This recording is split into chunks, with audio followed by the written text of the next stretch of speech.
I know it shouldn't have freaked me out so bad, but I still got scared, so I went to check it out. The house was dark and quiet, and the two bedrooms facing each other were empty. Empty. Where did the kid go?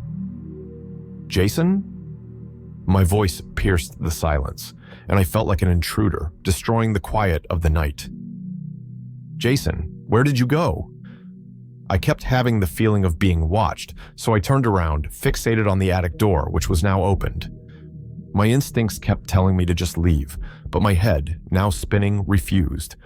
What if we had an intruder? What if he'd taken Jason? If I had just looked up at the window when the shadow passed, now I'd know what I was dealing with. If I'd just had the courage to face it. My voice sounded a lot weaker than the first time, but I still had to try. Jason? Yeah? The response was almost immediate and coming from the attic. Odd. What was he doing there? I put my foot on the first step of the stairs. What are you doing there? It's really late. Your parents are going to be home soon. Step after step, I tried to readjust my eyes to the darkness. The attic was really dark compared to the rest of the house, and I could make out a ray of light that traced out this tiny silhouette. Jason, are you there? What are you doing? You're freaking me out. I finally reached him and put my hands on his tiny shoulders, but he didn't respond. He was just staring out the tiny window into the woods. What's going on? I asked. What are you looking at? I sat next to him and stared out the window at the woods. There was a portion of grass beginning from the house, pierced by trees. The farther you went, the denser the trees were, until you discover you were completely surrounded by the woods, unable to see the sky from how tight the branches closed around you. The forest commenced from the garden and swallowed the horizon like a dark mass, blending with the sky.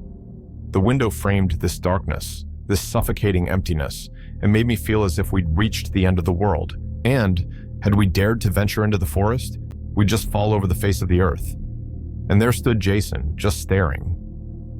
What are you seeing? He just wouldn't answer, so I decided to find out by myself. Studying the scenery, nothing particular stood out.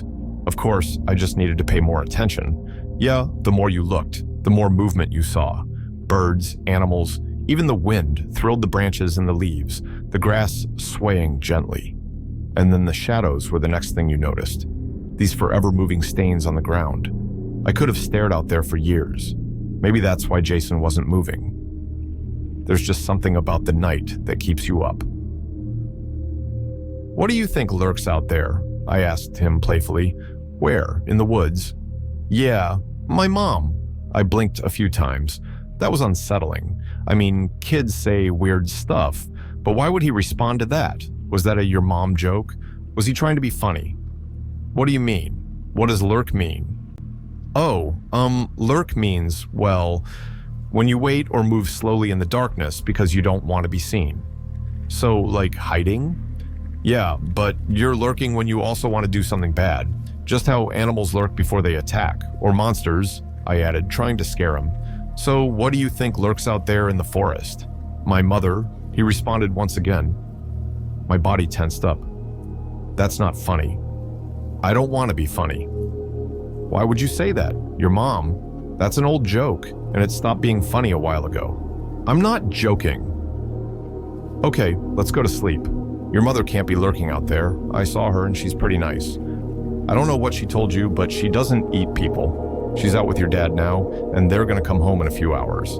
If they find out you aren't sleeping, I'll get a lot of shoot for it. Shoot? Don't tell your parents I said that. Come on, let's get down. I'm telling the truth. What, is she a vampire? You know, something was standing at the window earlier? Guys, Part 3 will be coming really, really soon. I promise.